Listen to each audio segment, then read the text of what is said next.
was listening to Mr. Peterson's program, and you highlighted a few things about Denmark and a few things about Ukraine.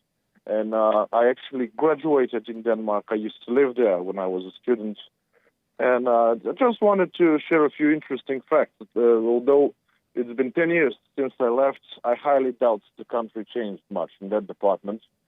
Yes, there is a so-called socialistic party over there. Yeah. And the taxes are very high. That's true. But keep in mind that the big Danish companies almost don't pay any taxes. But they're taking care of their employees and the people in general. So they have this very strong national conscience, and they really protect their people. The people are paying a lot of taxes, and the companies aren't paying taxes, but the companies are giving the people back the money in form of benefits, etc., etc. Okay. And they are, yes, so this is how they protect their own. And this is how basically they protect themselves from immigrants. And keep in mind that, as a foreigner, I saw that. And I really admire that because they preserve themselves, they preserve the children and the nation. When there is a socialist party over there, it's a little bit more loose. Like you have benefits from here and there, but it's nothing serious. It's not something solid. And when there's a conservative party on top, the benefits are being reduced. But all we know, it doesn't matter because most of the things that are being open for discussion and for decision are in the hands of the private sector. And the private sector is made of Danish people and is taking care of the Danish people. I really admire that. I left that place. I didn't stay there. I left that place because it simply wasn't for me. But it was simply a remarkable place full of very, very splendid people. All of the immigrants there are basic because it's very ethnocentric. You have to learn Danish, and you have to learn it really good. It's basically speaking German, but with a hot potato in your mouth. So that's how Danish sounds. Is German with a hot potato in your mouth? It is, yes. So, cool. but all jokes aside, they really protect themselves, and not in a bad way. I don't mean it in a bad way. Right. They're really doing it in a good way because they have good legacy, and they're protecting that legacy. I have nothing but admiration for those folks over there. It's simply remarkable. And some of your viewers probably might not know about this, but Greenland is actually under Danish control. It's part of, although not officially, it's considered to be a Danish province. Okay. Wow, I did not know that. So Trump would have bought Greenland from the Danish. Is that what you're saying? Well, basically, as far as I know, and feel free to correct me if I'm wrong, every president after World War II made that offer. Wow. But yes, if it is to be bought from, it's to be bought from the Danish. This is why the Danish people are the biggest exporter of salmon, because the biggest salmon places in the Nordic Sea is between Greenland and Denmark, and they actually control that territory. Wow. So it's a great place. It's a remarkable place. If you ever have some 2 weeks vacation, I suggest you, but pack a jacket because it's incredibly cold. Yeah, especially for Hake. Hake gets cold easily lately. I need to get more exercise, I suppose. Well, great input, man. So were you able to speak that language, Danish, German? You spoke German with a hot potato in your mouth? Unfortunately, I wasn't because I was in the group of foreigners, and I was stationed at a place where we were 17 people from 15 nationalities. And there were no Danish people over there. They were in the Danish campus, and we had so much to study and so much work to do because you have to work when you're there. So I really wasn't much in contact with the Danish folks, but I really admired them. What language did you speak when you were there? English. Okay. Yeah, I just read on the internet that their one official language is Danish.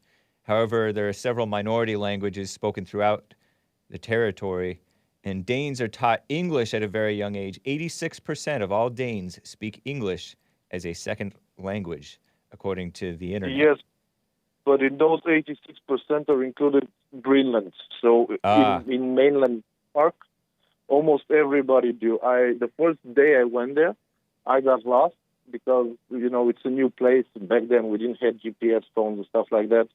And I didn't know what to do. There was nobody. And an old lady, about 80, 85 years old, came out of her house, and she was speaking perfect English. Excuse me, boy, what are you doing here? What are you looking for? I said, well, I was lost. And she gave me directions. Wow. So everybody spoke English. It's a great place. So they're true neighbors of one another. Yes. At least the 86-year-old lady was. Yeah, they protect one another very much. It was an honor to be there and to see their country. That's cool, man. I have a question from chat. Is it true that Greenland is more ice and that Iceland is more green? True, because when the Vikings went to Greenland is basically green for 2 months. But when the Vikings went there, they went into that time frame, the 2 months. So yes, about 10 months ice and 2 months green, and the same, and vice versa for Iceland. Okay. Well, thank you, man. Very educational, Denny. As always, it's great to hear from you, man. And if I have but a moment, may I give my personal opinion about the Ukrainian-Russian conflict, or should I call another time? Yes, please do. Ukraine. Thank you.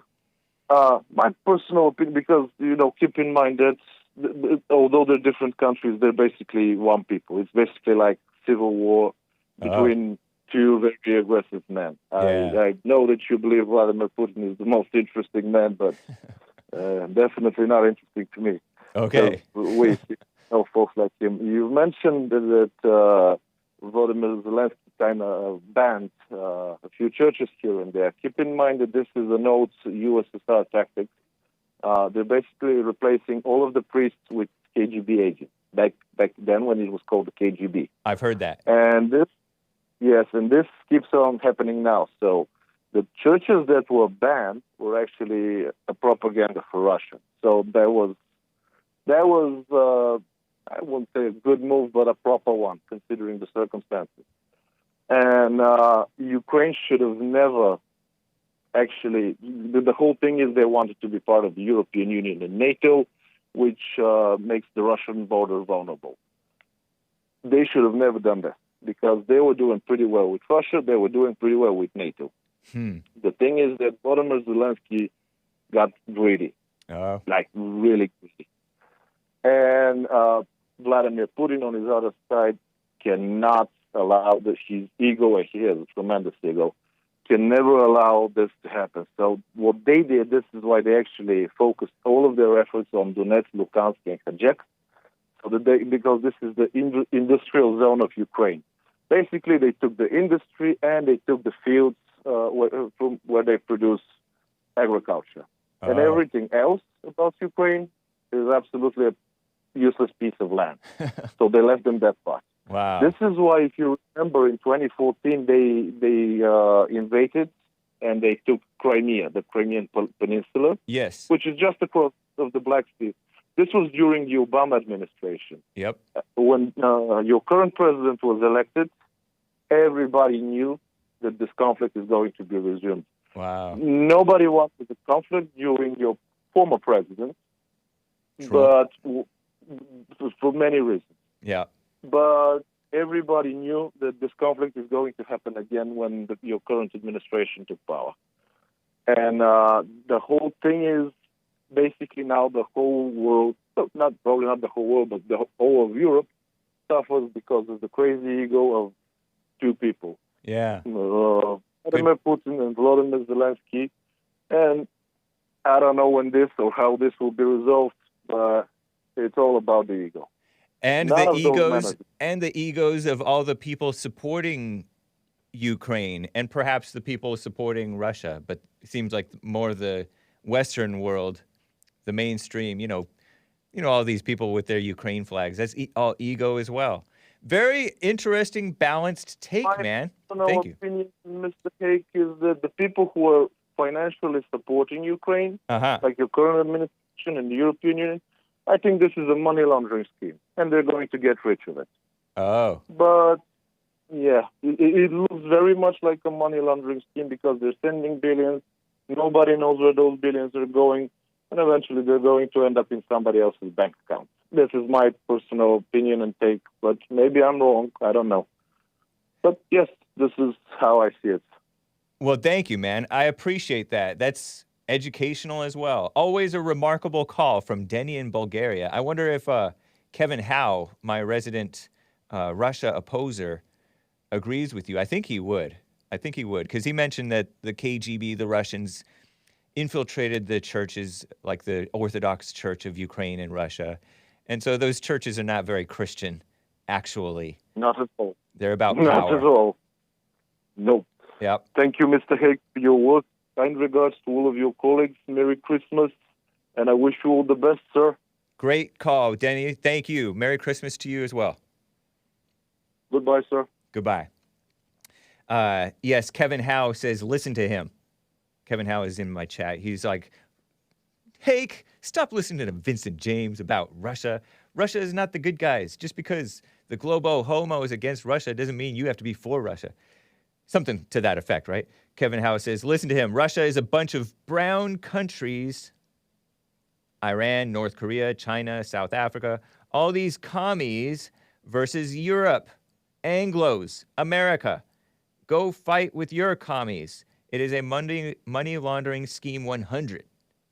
100 is a black term that many whites have adopted now, right? Blacks started using it like a decade ago, and so whites are now adopting it. No, I don't know. But money laundering scheme, I don't understand how that aspect of it works. I'm not doubting nor agreeing on that note.